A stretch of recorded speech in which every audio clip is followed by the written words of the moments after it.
আপা আসসালামু আলাইকুম। ওয়ালাইকুম আসসালাম। আসসালামু আলাইকুম। কেমন আছেন? জি ভালো আছি। আপনি কেমন আছেন? জি ভালো। আপনার নাম কি? আমার নাম সীমা ভাইয়া। খুব সুন্দর নাম। তো সীমা আপা স্ক্রিনে যে ছবি দেখতেছি এটা আপনার ছবি? জি ভাইয়া, এটা আমার ছবি। কি করেন আপনি? বাসা বাড়িতে কাজ করি।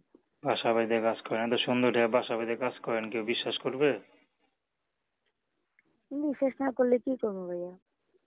আচ্ছা, তো কেন কাজ করেন কেন? বাসা বাড়িতে কাজ করতে হয় কেন? বাসা বাড়িতে কাজ করি, আমার একটা ছেলে আছে। ছেলে বয়স 4 বছর। ছেলের বাবা মারা গেছে আর কি, আমার স্বামী মারা গেছে।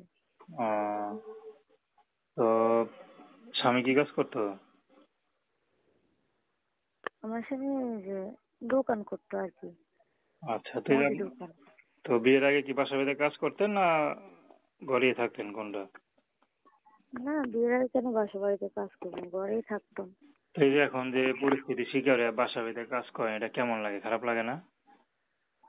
খারাপ লাগে না কেন ভাইয়া? অনেক খারাপ লাগে। কি করবো, বাচ্চারে খাওয়াইতে হইলে নিজে খাইতে হইলে তো করতে হবে, নাহলে কে খাওয়াবে? তারপর দেখতে তো মাশাআল্লাহ আপনার কত সুন্দর, তা একটা বিয়ে শাদী করতে পারেন না? এখন চেষ্টায় আছি, কারণ আমার ছেলেরও ভবিষ্যৎ আছে, আমারও ভবিষ্যৎ আছে। এই জন্য আচ্ছা, চেষ্টায় আছি, বিয়ে শাদী করবো, এই জন্য আর কি প্রতিবেদন করা। তো কে যদি বিয়ে শাদী করে আপনি করবেন? জি, দেশে বিবাহিত হয় আপনার মতো? সমস্যা নেই।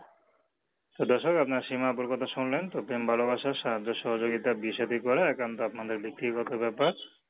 তো আসুন আমরা 5 ওয়াক্ত নামাজ পড়ি সর্বদা।